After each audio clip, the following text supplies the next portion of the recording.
So hello everyone. आज हम सीखेंगे ए बी वेब के बारे में कि ए बी वेब क्या है और इसका हम कैसे यूज़ कर सकते हैं।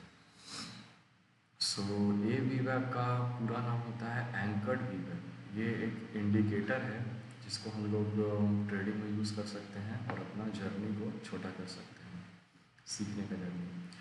तो सीखने का क्या जर्नी है ट्रेडिंग में? तो ये लर्न करने का journey lot of technical indicator से स्टार्ट होता है। मतलब अभी जैसे जैसे हम स्टार्ट कर रहे हैं तो हमारे स्क्रीन पे 5 6 7 8 तक हो सकते हैं इंडिकेटर्स। लास्ट में ये एक हॉरिजॉन्टल लाइन पे जाके ख़त्म होता है। मतलब यहाँ पे सपोर्ट, यहाँ पे सपोर्ट, यहाँ पे रेजिस्टेंस, इस टाइप में। लर्न करने का मेनली 3 चीज़ होता है। ट्रेडिंग सिस्टम जो हमको एंट्री दे और पैसा कमा के दे। रिस्क मैनेजमेंट प्रोटेक्ट करेगा पैसा को। और इमोशनल कंट्रोल हमारे पैसा को कंपाउंड करेगा। रिस्क मैनेजमेंट में ही आता है हेजिंग, जो कि हम लोग आगे चल के अच्छे से सीखेंगे। तो स्टॉक मार्केट बेसिकली है क्या? प्राइस या तो ऊपर जाएगा या तो नीचे जाएगा। तो हम प्राइस को रीड कैसे करेंगे? तो रीड करेंगे एवरेज के थ्रू। और एवरेज में भी आता है ए बी वैप, मूविंग एवरेज, बॉलिंजर बैंड। ये सब से हम प्राइस को रीड करते हैं धीरे धीरे। अभी तो आज ये पहला वीडियो है, उसमें जैसे जैसे ये स्टार्ट होगा हम आराम से सीखते जाएंगे। पेशेंस नहीं खो।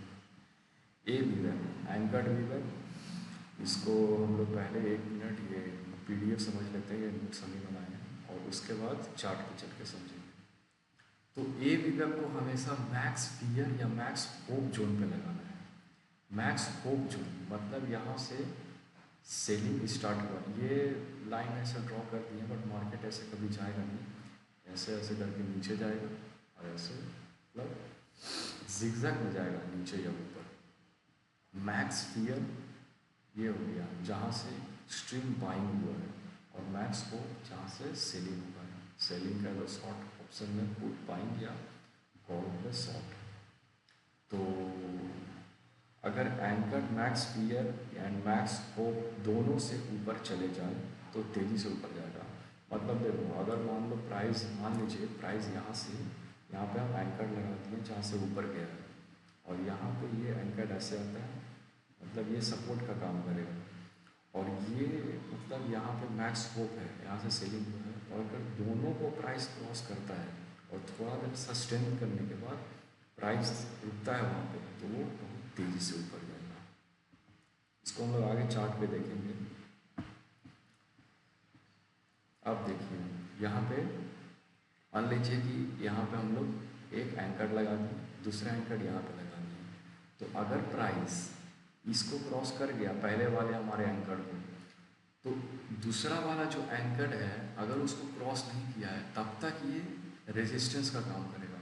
मतलब प्राइस यहाँ जाएगा, फिर नीचे आएगा, फिर ऊपर जाएगा, फिर नीचे आएगा, और एक बार अगर इसको भी क्रॉस कर दे तब ये तेज़ी से ऊपर भाग जाएगा। तो मैक्स फियर के एंकर से प्राइस निकलेगा, बट मैक्स होप के एंकर से नहीं निकले तो वो रेजिस्टेंस का काम करेगा। मतलब एग्जिट ले लेना, वही बात है।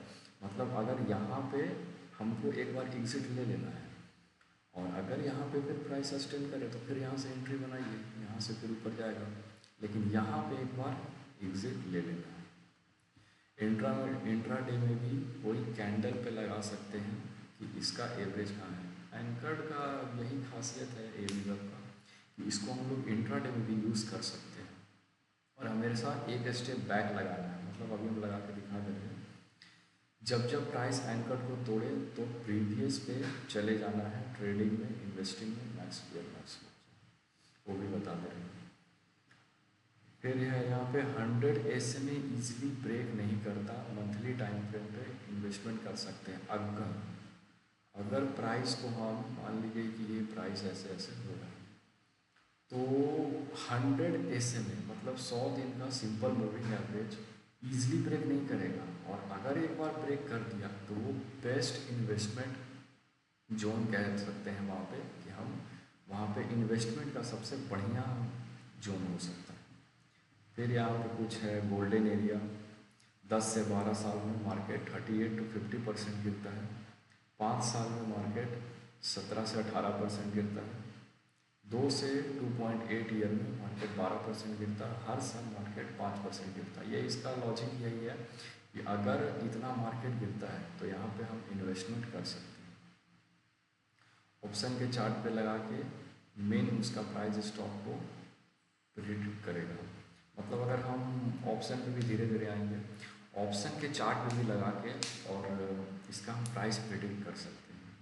तो आइए हम इसको चार्ट पे देखते हैं। तो यहाँ पे तो एंकर पहले से है, बट हम इसको हटा दे रहे हैं।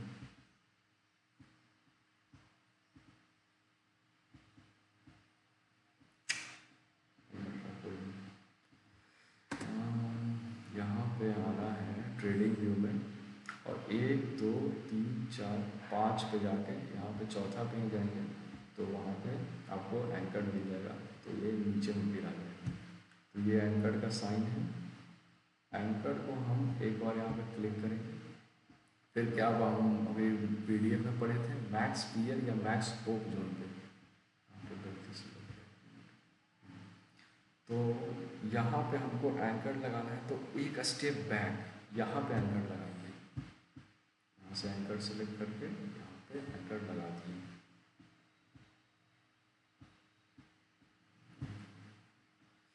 थोड़ा मिनट का इसमें। तो यहाँ पे जब एंकर लगाते हैं तो आप देखेंगे कि प्राइस जब मतलब यहाँ से आया तो नीचे गिरा और एक बार जब ये एंकर को तोड़ा है तो फिर यहाँ से प्राइस ये ऊपर गया।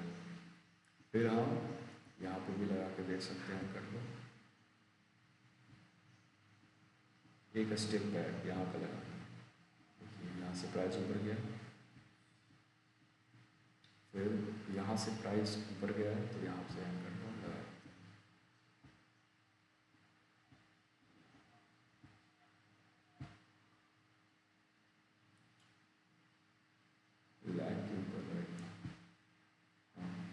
तो यहाँ पे एक जोन दिखा रहा है कि अब इसके ऊपर ये निफ्टी 50 का चार्ट है डे टाइम फ्रेम पे। तो यहाँ पे एक जोन दिखा रहा है कि अब हम मतलब मार्केट बाइंग में है। अब इसको अगर हम जैसे सपोज मंथली टाइम फ्रेम पे जाते हैं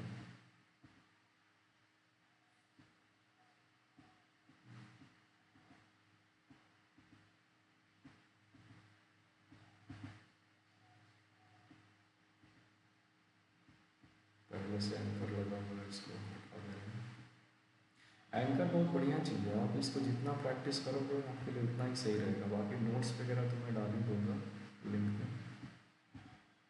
मतलब हाँ लिंक के फॉर्म में। यहाँ से देखिए 2020 में जब कोविड आया था तो वहाँ से मार्केट एकदम नीचे गिरा और उसके बाद से ऊपर गया। तो हम यहाँ पे एंकर को अगर लगाते हैं तो हमें देखिए क्या क्या बता देगा एंकर यहाँ।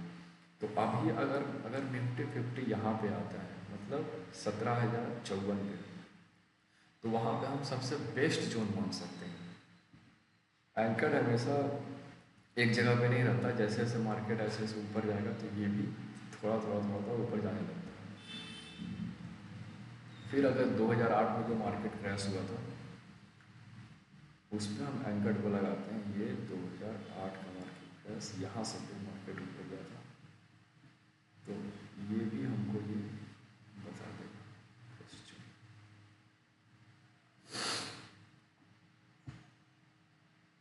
ये देखिए जब 2008 वाले पे हम लगाए, जहाँ से मार्केट जब 2008 में लेमन ब्रदर और US में क्राइसिस आया था, तो ये हमको सबसे बेस्ट जोन बता दिया। यहाँ पे आप देख सकते हैं उसको एंकर नहीं तोड़ा। तो ऐसे ही हमको एंकर लगा के देखते रहना।